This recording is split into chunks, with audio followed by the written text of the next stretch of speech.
want to give all praises to Yahweh, Bahashem, Yahweh Shai, Bahashem Rakal Kodash.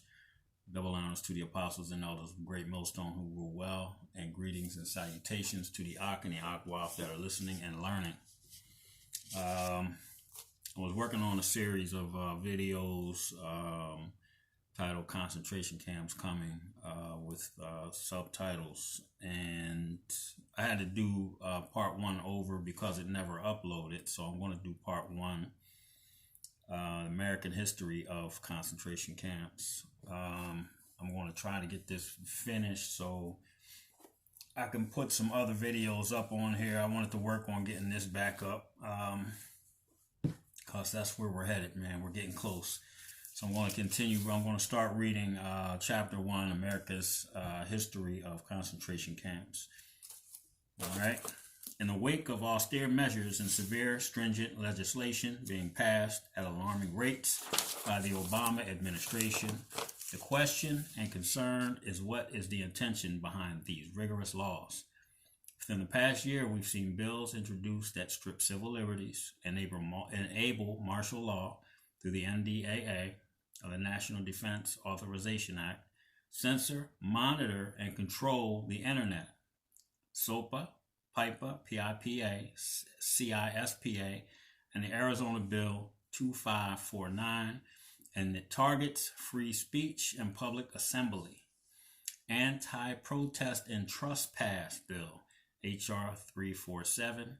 Undoubtedly, these laws are designed for and aimed at the children of Israel. I'm going to read a couple scriptures.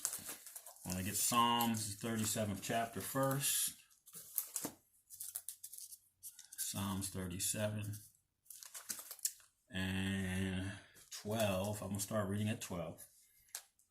The wicked plotteth against the just, and gnasheth upon him with his teeth. The Lord shall laugh at him, for he seeth that his day is coming. The wicked have drawn out the sword, and have bent their bow to cast down the poor and needy, and to slay such as be of upright conversation. So the children of Israel, the brothers that have woken up, that are out here on the streets teaching the so-called blacks, Latinos of Indian descent and Native American Indians that they are the children of Israel. Those that are waking up and doing the same from the apostles and elders on down are going to be attacked here very soon by these by the Edomites, man.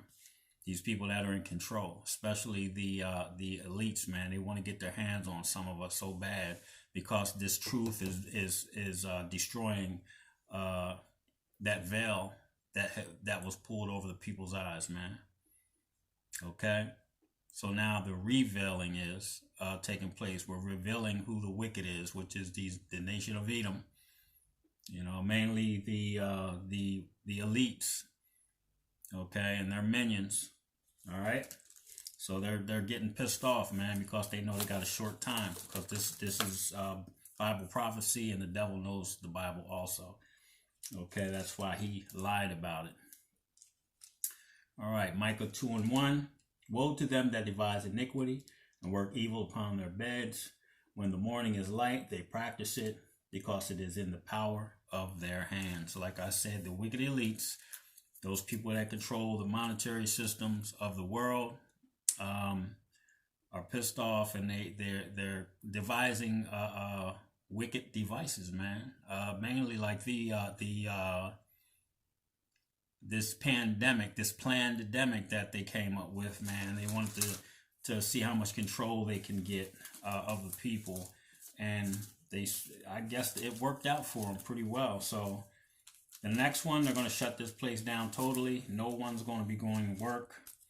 Everyone's going to be suffering. If you haven't been preparing for a long-term lockdown, I suggest you do.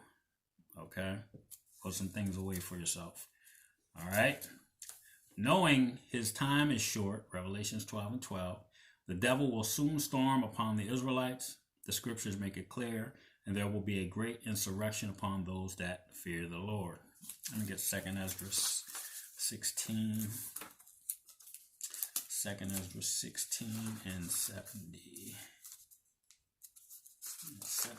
Tyrone. 16. Oh, that's Tyrone. That's Ecclesiastes. 16 and 70. For there shall be in every place and in every and Salakia. For there shall be in every place and in the next cities a great insurrection upon those that fear the Lord. They shall be like madmen, sparing none, but shall be spoiling and destroying those that fear the Lord. Salakia. So, like the scriptures say, man, it's going to be these men are going to be like madmen. You know, the soldiers that are going to be brought in, the private armies that are going to be brought in, the mercenaries that are going to be brought in, the United Nations troops that are going to be coming over here, because when they shut this place down, the economy is going to collapse. And one of the brothers, Marwan Gabar out of New York camp, stated that the first thing that's going to happen, the first 2 days that they shut this down, there are going to be riots. There's going to be looting. Within a week, people are going to be kicking in each other's doors because there's going to be no more food in the grocery stores to steal.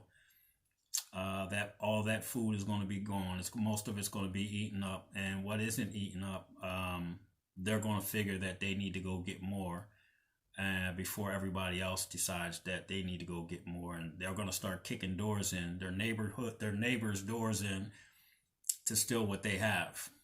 Okay, they're going to create mobs of people. They're going to create gangs of people within these neighborhoods to go enforce door to door, kicking in doors, killing everyone that's inside, or taking the women, desirable women, and even undesirable women, for that whatever pleasure, basically. Okay, so there's going to be a lot of hell going on out here very shortly, man, and that's without a doubt. Let me continue reading. Once Esau government encroaches and intrudes upon the Israelites as a flood, okay, some of us will be killed and many cast into prison. Revelations 2 and 10. A concentration camp is a place where a government detains people, commonly in vast numbers without trial, also known as an internment camp. The prisoners are detainees of the concentration camp or those opposed to a government. The term was popularized during the 1930s and 40s, Nazi Germany, and more recently when referring to Guantanamo Bay in Cuba. The United States, however, has much older and extensive history of concentration camps. During the U.S. Civil War, these camps were used to hoard prisoners of war. Later, during the Indian Wars in the 1870s, the U.S. government forced Native Americans to leave their lands, where they were forced into these camps, only later to be called reservations. Finally, during World War II, following the attack on Pearl Harbor, the U.S. government forced Japanese Americans, these were American citizens, into concentration camps. Essentially, a concentration camp is a prison. Howbeit, conditions are often more worse. These camps are notorious for mass death, cause being due to sickness, hunger, harsh labor, torture, and torment, and capital punishment. Okay, so they'll be hanging people. Okay, they'll be beheading people that don't want to take the RFID chip. They'll just be beating people to death. They're going to be doing a lot of chemical experimentation on people, medication and chemical exposure deaths. Okay, because they're going to be experimenting on people. All right, and for the people that are in there, a lot of the people that they're going to kill, they're going to grind your asses up and turn you into hamburgers, man. How you think they're going to feed the other people in these places? All right, this place is getting ready to turn into hell, man. And not that it ain't already, but you know the mental and the physical pains that we deal with today, man, are going to get extremely worse. All right. And if you're not ready for that, if you don't have these this word, man, ingrained in your being, man, you're gonna have problems. You're gonna have real problems, man. You're gonna bug the fuck out. That's what's really gonna happen to you. All right. When vast numbers of prisoners are executed, these camps are labeled and known as extermination camps. Just said what I just told you. What I said, or death camps. Okay. Let me go back. When I said they're gonna grind people up and turn them into hamburgers, watch the movie Soylent Green. I believe it was made in the late 70s with Charlton Heston. Go watch that movie, man. All right. Soylent Green. Yeah. For clarification and edification's sake, let's examine the word prison. Prison derives from the French word prison itself, from Latin prisonem or prensio. The prefix means taken, which means the prisoners are captives. The Latin prensio is a shortening of Latin prehensio, a taking. A stem of Latin prehende, or to take, to grasp, to seize, to hold, where you get the English comprehend and Spanish comprende, literally to grasp or to understand. It's clearly from reviewing the etymology and derivation of this word prison that the detainees are captives that will be forced into concentration camps, will be abducted or seized. Okay, so that means that's when we're talking about. Let me get that again. For there shall be in every place and the next cities a great insurrection upon those that fear the Lord. Okay, they're going to be coming and snatching people's asses up. All right. How many of these camps exist? And how many people can they hold? Currently, there are over 800 concentration camps located throughout the United States. These camps are to be operated by FEMA, the Federal Emergency Management Agency, upon martial law, which is coming. Like I said, when they shut this place down and the riots, the protests, the riots, and the looting begin on large scales, because everybody is going to be out of work. When they shut this place down and say nobody's allowed to move, these people are going to lose their damn minds, man. Especially they've let them out all summer long, making them think everything was okay. All right? They're going to lose it. So the Federal Emergency Management Agency, upon martial law being officially declared and implemented in the United States, these camps all have railroad facilities as well as roads leading to and from detention facilities. Many also have an airport nearby. The majority of the camps can house a population of 20,000 prisoners. The U.S. builds prisons at an alarming rate, having the largest incarceration rate in the world. Worldwide, 1 out of every 5 prisoners resides in U.S. prisons. Okay, Isaiah 42 and 22. Let me read it real quick. Isaiah 42 and 22. Isaiah 42:22. But this is a people robbed and spoiled. They are all of them snared in holes, and they are hid in prison houses. They are for a prey, and none delivereth, for a spoil, and none saith, restore. Yes, blacks, Latinos, and Native American Indians make up the more prisoners. They make up the majority of prisoners on the whole planet. Period. I think there's more blacks, Latinos, and Native American Indians in prison in America than there are prisoners in any other, all the other countries combined. I believe that. I think I heard something like that before. Okay, so yes, we are hidden prison houses. Okay. For decades, the U.S. government has been secretly and routinely training, planning, and preparing for a future scenario wherein martial law is declared and citizens are gathered, detained, and transferred to concentration camps in various exercises and procedures. One such exercise is known as the Readiness Exercise 1984, or Rex 84, which used to be the King Alfred Plan And that was when they were going to, if at the time of the when the Black Panthers were starting to become popular, they thought that they were going to have to declare martial law and round up all blacks in America.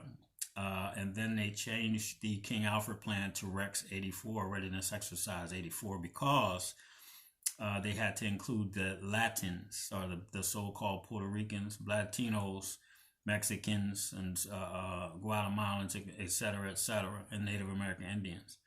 Okay, so they renamed it the Readiness Exercise 1984. All right, it was a covert, secretive scenario and drill developed by the U.S. federal government to suspend the Constitution, declare martial law, place military officials in charge of state and local governments, and quickly round up American citizens in detention centers through FEMA during a national emergency. Yeah.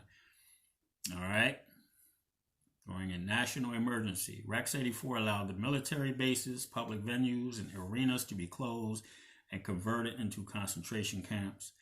An example, for instance, was the New Orleans Superdome during Hurricane Katrina. That was a goddamn mess and a shame. America, that was horrible, man. Okay, murders taking place in the damn place, rapes.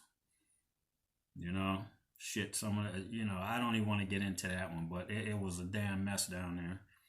Indeed, the primary targets to be gathered into these concentration camps are Israelites, along with anyone else who opposes and refuses the RFID chip. And I said that already, but I'm glad it brought it back up.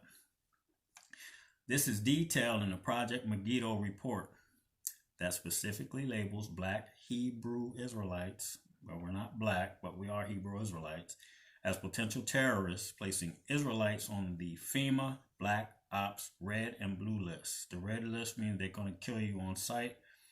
The blue list means that they're going to take you to these concentration camps and try to re-educate you. Red and blue list considered threats and will be pursued first by the mercenaries and taken to prisons, facing detainment, re-education, torture, and most likely death. For those that totally refuse it after all of that takes place, after all the torture and all re-education takes place, if you're still holding on, man, you're probably going to get put to death. The yellow list individuals are recognized as no threat to authorities and willing to comply. These are people that are going to take the RFID chip. They're going to live for a little while till the missiles come. That's if they get through any other bullshit they have to go through, because the Most High is not going to be playing with you people. All right. U.S. concentration camps are not only real, but exist throughout the nation and ready and capable of being in full operation at any moment. The men of the Lord were imprisoned in ancient Egypt, Babylon, Greece, Rome, and no doubt will fall upon their same lots in America. Babylon the Great. Okay? The scriptures say that the spirits of the prophets are subject to the prophets. So any man of the Lord that has one of those spirits is going to be most likely arrested. And they're going to be pushed to a certain point. And if they refuse and they're getting ready to get put to death, the Most High may take them out of that through some miracles or spiritual intervention. Because Michael the Great Prince is going to be coming down here to deal with some of this of some of the brothers, man. All right. So, like I said, man, they're going to shut this place down most likely this fall. Talking about the numbers have skyrocketed. A lot of you people that have taken that jab, you're gonna be some sick ass people, man, and you're gonna be passing this disease on to people, man. These are the ones that are going to cause this thing to skyrocket, and all hell is getting ready to break loose. With that, I want to say all praises to Yahweh, Bahashem, Yahweh Shai, Bahashem Rakal Gadash. Again, double honors to the apostles and elders of Great Millstone, and to the Akh and Akwath listening and learning. I say shalom.